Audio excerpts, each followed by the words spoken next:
जय माता दी। ये एक जातक की कुंडली है जिनका जन्म 2/6/1981 को हुआ है। जन्म समय शाम के 5:30 बजे। जन्म स्थान है झांसी। यह एक तुला लग्न की कुंडली है। तुला लग्न इसलिए क्योंकि लग्न स्थान में 7 नंबर लिखा हुआ है। नीचे आप टेबल देखिए, 7 नंबर तुला लग्न, जिसके स्वामी शुक्र देवता है, मतलब आपके लग्नेश है शुक्र। और लग्नेश यहाँ पे भाग्य भाव में, जहाँ पे 3 नंबर लिखा हुआ है, 9वें भाव में जाके बैठ गए, जो कि बहुत ही शुभ माना जाएगा। लग्नेश का भाग्य में बैठना बहुत ही अच्छा योग है, इसमें कोई शक और संशय नहीं है। देखिए, अगर आपको कुंडली देखना नहीं आता है तो आप हमारे चैनल के प्लेलिस्ट में जाइए। प्लेलिस्ट में हमने कुछ वीडियोस डाले हुए हैं। प्लेलिस्ट का नाम है कुंडली देखना सीखे। इससे आप कुंडली देखना सीख जाएंगे, आप खुद विवेचना करना जान जाएंगे कि कैसे कुंडली देखा जाता है। खैर, तो आपके लग्नेश शुभ है, यहाँ पे फलदायी है, अच्छी जगह बैठे हुए हैं। अब हम बात करते हैं द्वितीय और तृतीय भाव की। द्वितीय भाव के मालिक कौन है? 8 नंबर जहाँ पे लिखा हुआ है, धन वाणी कुटुंब के भाव के मालिक। नीचे टेबल देखिए, 8 नंबर के नीचे वृश्चिक राशि स्वामी मंगल है। मंगल कहाँ बैठे? मंगल बैठे अष्टम भाव में, बैठे गलत जगह है। मंगल यहाँ पे सप्तमेश भी है। मंगल सप्तमेश भी है। मंगल यहाँ पे द्वितीय भाव के कारक भी है, और वो बैठे है अष्टम भाव में, वो भी हो गए अस्त। डिग्री देखते हैं। मंगल की डिग्री 4 है, सूर्य की डिग्री 18 है, 14 डिग्री। अंतर तो ऐसे फिर भी ठीक ठाक है, बॉर्डर लाइन पे अस्त हुए हैं, लेकिन वो अष्टम भाव में बैठे हैं। अष्टम भाव में बैठने का तात्पर्य कहीं ना कहीं वो ये दिखाता है कि आपको धन रिलेटेड समस्या 100% होगी, और आपकी जीवन साथी या आपकी वाइफ से भी कुछ ना कुछ दिक्कतें अवश्य होगी। नोक झोंक या लड़ाई झगड़े, इस तरह की चीज़ें की संभावनाएं प्रबल होते हैं। ठीक है, अब बात करते हैं तीसरे भाव की। तीसरे भाव जहाँ पे 9 नंबर लिखा हुआ है, 9 नंबर के मालिक कौन है? नीचे टेबल देखिए, धनु राशि, जिसके स्वामी गुरु है। बृहस्पति के पास एक घर और है, 12 नंबर, अर्थात छठा भाव। तो यहाँ पे बृहस्पति मार्केश हुए। मुख्य मार्केश में मंगल और बृहस्पति है, और आपकी गुरु की महादशा भी चल रही है, जो चलेगी जनवरी 2026 तक। जब से गुरु की महादशा आई होगी, तब से आपने देखा होगा कि आपके जीवन में कई प्रॉब्लम आए होंगे, क्योंकि बृहस्पति बहुत ही अजीब ग्रह है। हमने इन जो नोटिस किया है, बृहस्पति केवल आपके कुंडली के कार्मिक अकाउंट को नहीं देखता, वो आपके प्रेजेंट जन्म को भी देखता है। अगर आप बहुत ही ईमानदारी से, बहुत ज़्यादा एथिकल रहेंगे, लोगों की सहायता करेंगे, और बृहस्पति के साथ कोई और दोष नहीं लगता या और कोई साथ नहीं बनता हो, अगर बृहस्पति अकेला है तब बात अलग है। और आपकी केस में बृहस्पति बैठा कहाँ है? बृहस्पति बैठा है व्यय भाव में, लॉस के भाव में, जो ये सूचित करता है कि आपको नुकसान देता होगा। और साथ में शनिदेव बैठ गए। हालांकि शनिदेव यहाँ पे इष्ट है आपके, और सब ये माना जाता है कि तुला राशि में सबसे शुभ अगर कोई ग्रह है तो वह शनिदेव है, लेकिन वो भाव गलत हो जाता है। शनिदेव कहीं ना कहीं आपको सहायता अवश्य करते होंगे, फिर भी मैं तो यही मानूंगा। द रीज़न इज शनिदेव यहाँ पे इष्ट देव है, शुभ है, लेकिन बृहस्पति यहाँ पे मार्केश हुए, और बृहस्पति की दशा आपको शुभ नहीं जाती होगी। अभी जो महादशा गुरु की चल रही, उसके साथ अंतरदशा चल रही चंद्र की, और चंद्र की अंतरदशा चलेगी 9/22 तक। तो चंद्र आपको ज़्यादा दिक्कत देता होगा। अगर मैं गलत नहीं हूँ, पिछले कुछ महीने से आपको मानसिक तनाव होता होगा, और उसका कारण मैं अभी आपको एक्सप्लेन करूँगा उसका कारण क्या है। थोड़ा मैं स्टेप बाय स्टेप जाता हूँ, ठीक है। अब चौथे और पाँचवें भाव के मालिक शनिदेव बैठे व्यय भाव में। देखिए, मैंने इसमें कुछ कलर कोड किया हुआ है। मैंने जो पीले कलर के घर दिखाए गए शुभ घर माने जाते हैं, सेंटर और केंद्र। 7, 10, 11, 1, 4, 3 जो नंबर लिखे हुए हैं, ये शुभ है। उसके बाद जो ग्रे कलर के दिखाए गए 12, 2, 6, ये घर उतने शुभ नहीं माने जाते हैं, बिल्कुल। ठीक है, तो यहाँ पे अगर कोई ग्रह बैठता है तो यूजुअल टेंडेंसी है कि वो नुकसान ही देता है। ठीक है, अब हम आगे बढ़ते हैं। मैंने चौथा पाँचवा भाव भी देख लिया, छठा भाव देख लिया, सातवां भाव देख लिया। अब अष्टम भाव की बात करें। अष्टम भाव लग्नेश है। लग्नेश यहाँ पे अच्छे परिणाम ही देंगे, बुरा परिणाम नहीं देंगे। ऊपर से भाग्य भाव में जाके बैठ गए तो अच्छी बात है।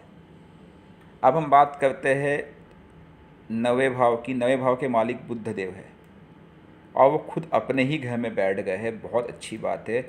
बुध देव यहाँ पे द्वादश अर्थात 6 नंबर के मालिक। नीचे टेबल है कि 3 नंबर मिथुन राशि स्वामी बुध, 6 नंबर कन्या राशि स्वामी बुध। तो बुध देव भाग्य में बैठना बहुत ही शुभ माना जाएगा। प्रॉब्लम वहाँ नहीं है। प्रॉब्लम कब स्टार्ट होती है? जब मैं आगे बढ़ता हूँ 10वें भाव के मालिक अर्थात कर्म के मालिक, जो कि नौकरी के कारक है, कर्म के कारक है, पिता के कारक है, वो है चंद्र। चंद्र यहाँ पे उच्च के होके बैठे हैं, लेकिन वो बैठे कहाँ हैं? अष्टम भाव में। दूसरी चीज़ है, उन्होंने सूर्य के साथ बना दिया अमावस्या दोष। कहीं ना कहीं आप अमावस्या या अमावस्या के आसपास पैदा हुए हो आप, इसमें कोई शक नहीं है।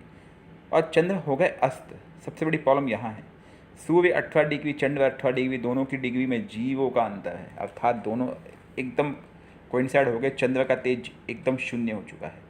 अगर मैं गलत नहीं हूँ तो आप बहुत ही सोचते बहुत ज़्यादा टेंशन लेते हैं, और बहुत ही छोटे दिल के इनडायरेक्टली। मतलब आप इसको अदरवाइज मत लेना, कहने का मतलब आप दिल से, मन से थोड़ा कमज़ोर है, मन से दुखी हो जाते हैं, किसी की भी भावनाओं से, किसी की बातों से आप जल्दी आघात हो जाते हैं। उसका कारण है चंद्र। आपको चंद्र का उपाय हमेशा करते रहना पड़ेगा, क्योंकि चंद्र ही है आपके जीवन में जो आपको कमज़ोर बनाता है। और ये कहीं ना कहीं कुछ ऊपरी बाधाएं भी दर्शाता है। आपको नौकरी में जो भी समस्या नहीं, सफलता नहीं मिलती होगी, उसका कारण भी चंद्र है यहाँ पे। लाभ का कारक और कर्म का कारक दोनों अष्टम भाव में बढ़ गए, अष्टमेश हो गए। ये एक प्रॉब्लमेटिक है। अब मैं कुंडली की विवेचना डिटेल में करूँ, उपायों की बात करते हैं। तो उपाय किसका किसका करना है? सबसे पहली बात, गुरु की महादशा चल रही है, बृहस्पति मार्केश है, थोड़ा समय आपके लिए विपरीत चल रहा है, तो आपको बृहस्पति का उपाय करना पड़ेगा, इसमें कोई शक और संशय नहीं है। और बैठे भी है द्वादश भाव में, तो गुरुवार का उपवास रखिए, बृहस्पति के मंत्र का जाप कीजिए। गुरु का मंत्र ओम ब्रह्म बृहस्पति नमः, ये वो सुबह आपको मंत्र का जाप करना है, ठीक है। बृहस्पति का एक उपाय है, आप डेली मंदिर जाए, सीरियसली बता रहा हूँ, इससे बेस्ट उपाय नहीं है। बृहस्पति की महादशा हमने खुद भी देखी है, हमने खुद भी यही फॉलो किया था, डेली मंदिर जाओ, डेली। अब वैसे भी क्योंकि आपका चंद्र अस्त है, आप शिव मंदिर अगर आप डेली जाते हैं, इससे बेहतर उपाय नहीं दे सकता मैं आपको, डेली शिव मंदिर जाए। दूसरा है, आपका चंद्र अस्त है, जो कर्म के कारक है, नौकरी के कारक है, मन के कारक है, माता के कारक है, इसलिए आपको पूर्णिमा का उपवास रखना है। अगर आप सोमवार भी उपवास रख सके गुरुवार के साथ तो अति उत्तम है, लेकिन मुझे पता है कि कॉमन मैन, मतलब यूजुअली लोग हफ्ते में 2 दिन उपवास करना मुश्किल हो जाता है। खैर ठीक है, तो पूर्णिमा का उपवास रखें, और पूर्णिमा को आप चंद्र के मंत्र से रुद्राभिषेक करें दूध से शिवलिंग पे। चंद्र का मंत्र है ओम सोम सोमाय नमः, और चंद्र का मंत्र जाप भी आपको रोज करना है, ओम सोम सोमाय नमः प्रातःकाल। एक माला मंत्र जाप को मुश्किल से 2 मिनट लगते हैं मित्रों। बृहस्पति का मंत्र ओम ब्रह्म बृहस्पति में, चंद्र का मंत्र ओम सोम सोमाय नमः, रोज सुबह करना है स्नान करने के बाद। अब आपका शनिदेव इष्ट है, वो भी बैठे हैं व्यय के भाव में, इसलिए मैं आपको शनि भी सलाह दूंगा। ओम शन शनिश्चराय नमः, इस मंत्र का जाप आपको करना है संध्या काल के बाद। मंगल अस्त है आपका, उसे मजबूत करना है, क्योंकि मंगल धन का कारक है। धन कैसे आएगा? विवाह का कारक है, विवाह में आपस में मेल भाव बना रहे, इसलिए मंगल के मंत्र का जाप करना है, ओम भोम भोमाय नमः। तो आपको 3 मंत्र का जाप सुबह करना है, गुरु चंद्र मंगल, और शनि के मंत्र का जाप आपको संध्या काल करना है। ये आपको करते रहना है, यही आपके लिए बेहतर रहेगा। जिसमें चंद्र मंगल तो आपको लाइफ टाइम करना है, इसको आप गलती से मत भूलना। शनिवार को आप शनि मंदिर जाए, इससे शनि रिलेटेड आपकी समस्याएं कंट्रोल होंगी। और एक चीज़ है, आपके कर्म भाव में राहु बैठे हुए हैं, वो कहीं ना कहीं मन विचलित करते होंगे कई बार, जैसे कहीं बात ना बननी, या किसी से रिलेशन स्पॉइल हो जाना, झगड़े हो जाना, या यूं कहे मन डाइवर्ट कर दे, बस यार बस हुआ है, दूसरी कंपनी देखते हैं, उसका कारण है राहु। तो अगर आप शिव पूजा रोज करते हैं, इससे आपको विशेष लाभ मिलेगा। अगर आप प्योर वेजिटेरियन हैं, अगर आप नॉनवेज छोड़ सकते हैं, अगर आप खाते होंगे तो आप प्लीज़, मैं आपको सलाह दूंगा, 5 मुखी रुद्राक्ष बृहस्पति के लिए प्लस 2 मुखी रुद्राक्ष चंद्र के लिए धारण करें। 5 मुखी रुद्राक्ष की एक माला ले उसे धारण करें, प्लस आप 2 मुखी रुद्राक्ष सिंगल आपको पेंडेंट में मिल जाएगा, चांदी के पेंडेंट में, वो आप मंगा लीजिए कहीं से, लेकिन ओरिजिनल होना चाहिए, और उसे आप धारण करें। जो आपके मन का कारक है, आपकी नौकरी का कारक भी बनेगा, आपको उससे लाभ मिलेगा, ठीक है। आपकी कुंडली में अगर मैं शुभ योग की बात करूँ तो शुक्र प्लस बुध का योग भाग्य भाव में बहुत ही अच्छा योग है, लेकिन वहीं पे ही सूर्य चंद्र का दोष भी बन जाता है। तो अगर आप अपने दोष का उपाय करेंगे, चंद्र मंगल जो अस्त है उनका उपाय करेंगे, तो आने वाला भविष्य आपके लिए बहुत ही अच्छा होगा। आपके कुछ भी अन्य प्रश्न होंगे आप नीचे पूछ सकते हैं कमेंट में। कुंडली आपकी अच्छी है, बस आपको चंद्र मंगल का उपाय करना है, और थोड़ा बृहस्पति की मार्केट चल रहा है, आप शिव जी के शरण में चले जाइए, आपकी लगभग समस्याएं धीरे धीरे कंट्रोल हो जाएंगी।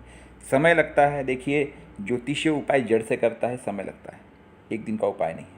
लेकिन हाँ, आपका चंद्र मंगल कमजोर है तो उसको तो आपको उपाय करते ही रहना पड़ेगा। आप चाहे तो सूर्य चंद्र की युति जो बनती है अमावस्या दोष, उसका आप किसी योग्य पंडित से उपाय करवा सकते हैं, लेकिन हाँ उसका भी रिजल्ट टेम्पररी ही रहेगा, साथ में आपको अपना मंत्र जाप करते ही रहना पड़ेगा। लेकिन हाँ, एक इनिशियल बूस्टर मिल जाता है, ये बात मैं मानता हूँ। आप हमारी तरफ से 11 रुपये, 21 रुपये, 51 रुपये, 101 रुपये, जो आपकी श्रद्धा हो, शिव मंदिर पे दक्षिणा पेटी में डाल दीजिएगा। दूसरी चीज़, आप शिव जी के शरण में जाइए, वहाँ पे आप एक कपूर लेके जाइएगा, कपूर पे 2 लौंग रख के आप शिव जी को चढ़ा दीजिएगा, जला दीजिएगा, इससे आपको विशेष लाभ मिलेगा। और अभी ठंडी का मौसम आ रहा है, गरीबों को कुछ कपड़े, पुराने कपड़े होंगे वो दान कर दीजिएगा, गरीबों को भोजन कराइए, इससे आपको सपोर्ट मिलेगा देवी शक्तियों का। देखिए, आपकी कुंडली में चंद्र अस्त है, सूर्य मंगल, ये कहीं ना कहीं एक योग दिखाते हैं हेल्थ इश्यूज़ का भी। अगर मैं गलत नहीं हूँ तो कुछ ना कुछ हेल्थ इश्यूज आपको बनना शुरू हो गए होंगे। अभी तो ठीक है, लेकिन विद टाइम जैसे ही शनि की दशा आएगी, क्योंकि शनि की सप्तम दृष्टि पड़ेगी शत्रु हो गए, तो उस समय आपको दिक्कत बढ़ने के चांसेस बढ़ जाएंगे। तो इसलिए आप उपाय अभी से ही कीजिए। आपका कोई प्रश्न था नहीं पर्टिकुलर, तो इसलिए एक ओवरऑल विवेचना है। लेकिन हाँ, अगर जीवन में जो समस्याएं हैं हेल्थ रिलेटेड या फाइनेंस रिलेटेड, उसका मूल कारण चंद्र और मंगल ही बन रहा है, और साथ में बृहस्पति, क्योंकि बृहस्पति का मार्केट चल रहा है। अगर आप इनका उपाय कर लेते हैं तो आपको रिजल्ट 100% आएगा। रिजल्ट में समय लगता है, 2-3 महीने कम से कम समय लगेगा। आप निश्चल भाव से, निस्वार्थ भाव से केवल करते रहिए, ठीक है, रिजल्ट आएगा। अगर आपको जल्दी रिजल्ट चाहिए तो आपको ज़्यादा मंत्र जाप करने होंगे, जैसे मैंने एक माला कहा है वो बढ़ा दीजिए, रिजल्ट आएगा। जय माता दी।